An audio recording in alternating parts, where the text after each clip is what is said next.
Welcome to The Writer's Dream. My name is Linda Maria Frank, and I write the Annie Tillery Mystery Series. The Writer's Dream is a platform for authors to talk about how they write their books, how they publish them, and how they market them. We have a Facebook page by the name of The Writer's Dream.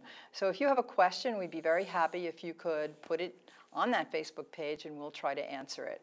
Today we have a most unusual show. We have three co-authors with us, a mom and her two daughters, and they write a wonderful series of books together. It's called The Great Story World Mix-Up.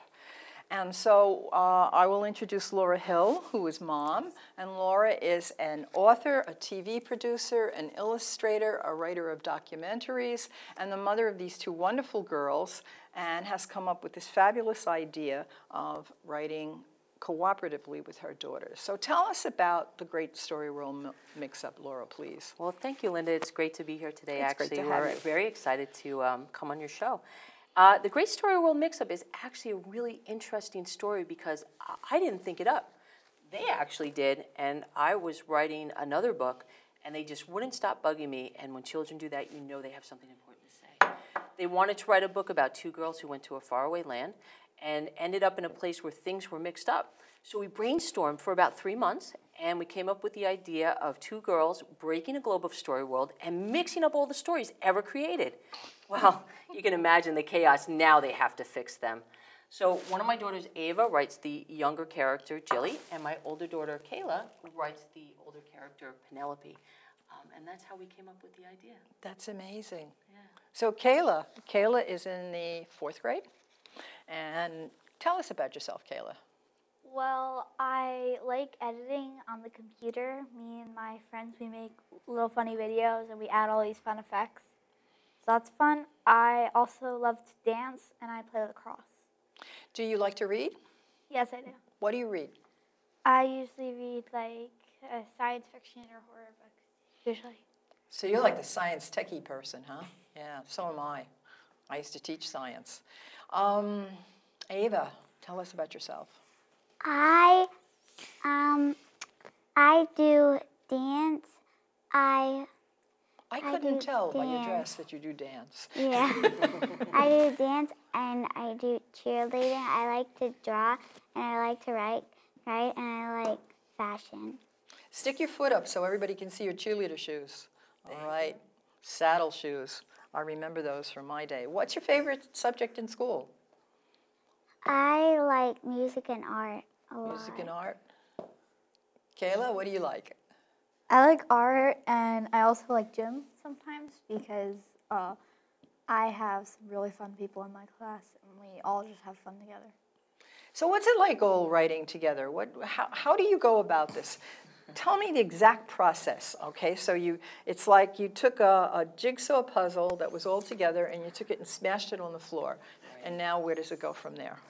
Well, basically what happens in our story and how we work together is we sit around a table, usually with a lot of milk and cookies or something like that, and we start to brainstorm out a few ideas. And these ideas are pretty much books that we want to write. For instance, we just wrote Sherlock Holmes and the Miniatures Maze. We're going to have one about Candyland and one about a boy who cried sea monster coming out in the fall. So if somebody has an interest, like Kayla does in mythology, she'll run with that story, get some information, and come back to the group and say, okay, this is what I've learned, and this is what I think these characters should do. Sherlock Holmes solves mysteries. We got a maze. Let's put them together. Same thing with Ava and Candyland. She said the candy has to turn sour. Of course. Let's have a frog jump through and make it sour as he goes. So we brainstorm together and try to develop the stories, and each one runs with their interest. Kayla, where do you do your research? How do you get your facts?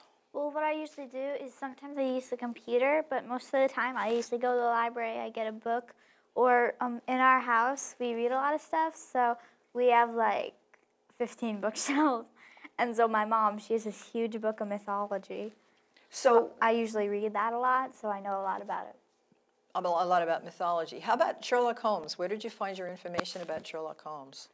I kind of used the internet, and I went to the library and I searched him. I found a few books. I looked at them. The collected works of Sir Arthur Conan Doyle. Yes. And did you take a particular Sherlock Holmes story, or did you just take the concept of the character Sherlock Holmes? The concept of the character, I actually didn't really read the books. I looked at them, I looked through them, I looked at the cover. You drew him. Oh, pretty good.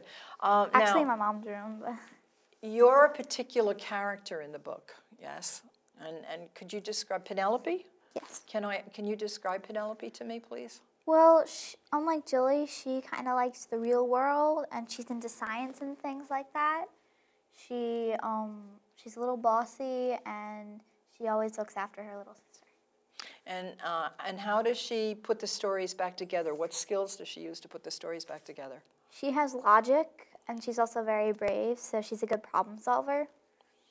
And she's good at taking those plans into action.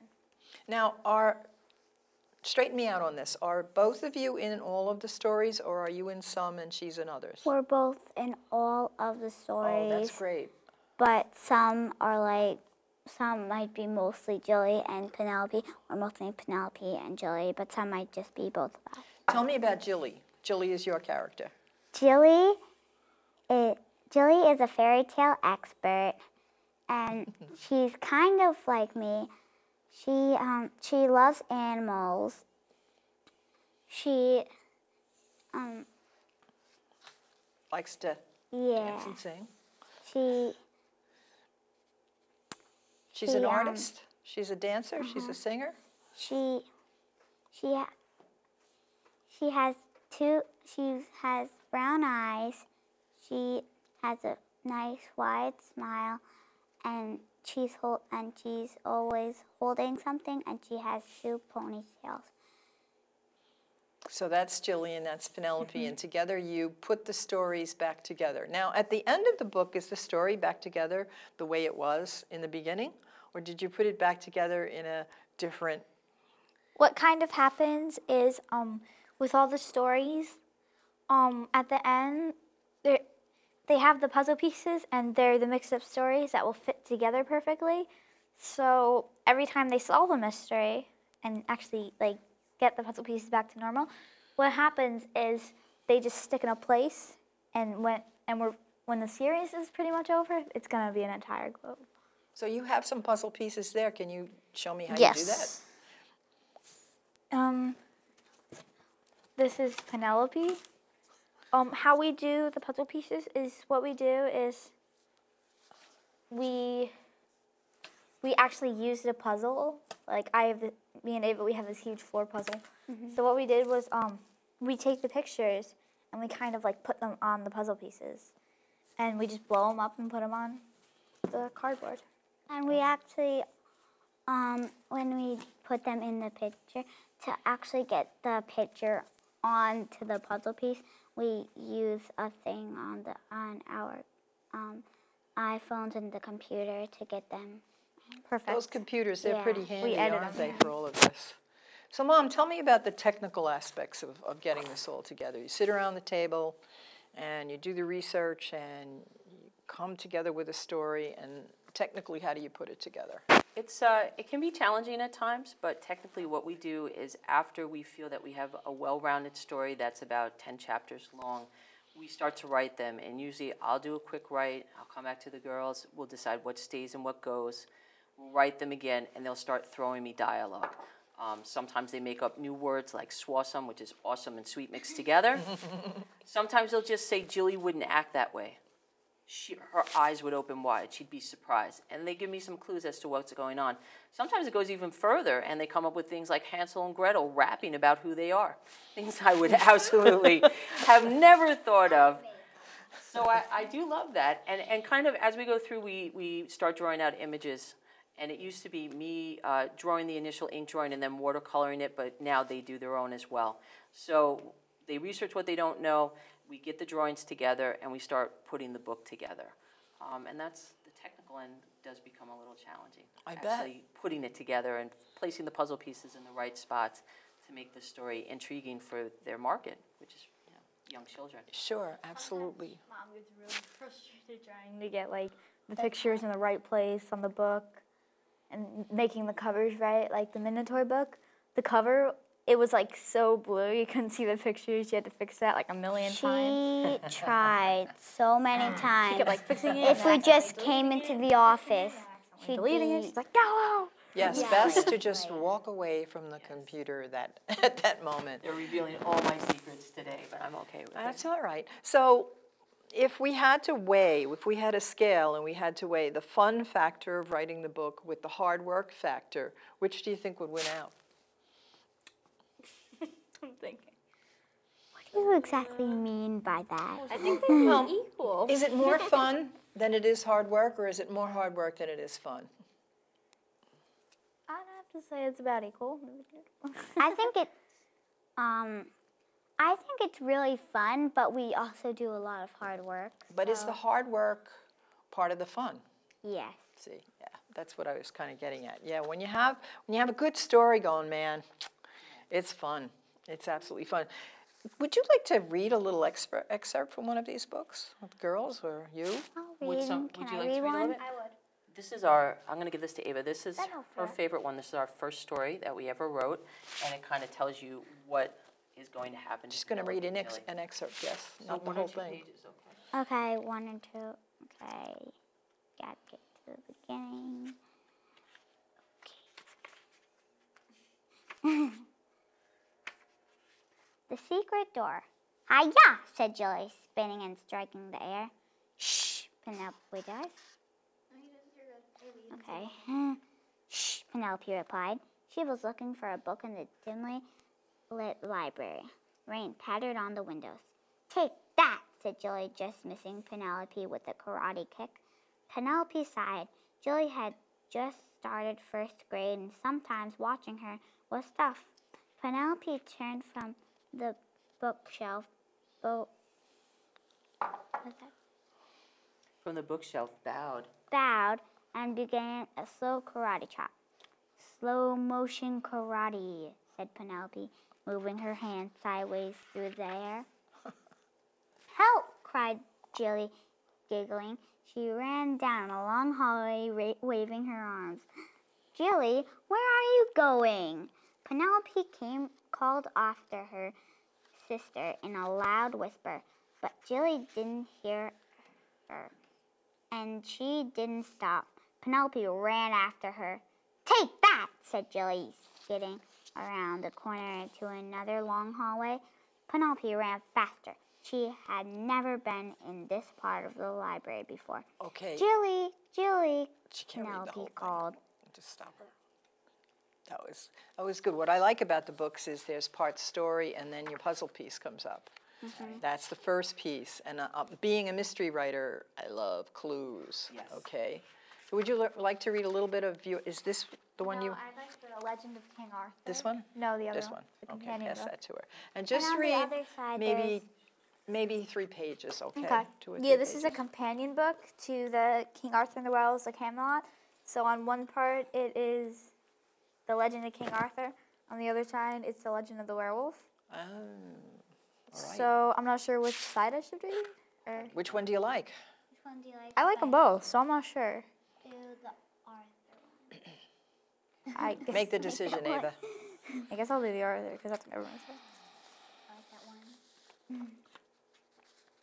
A long time ago, when England was young, there lived a great king named Arthur. He was born during a time of war.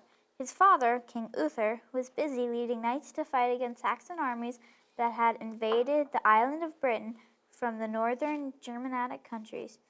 Uther was a brave leader riding at the head of his troops. He wore a red crest with a dragon that had the head of a roaring lion.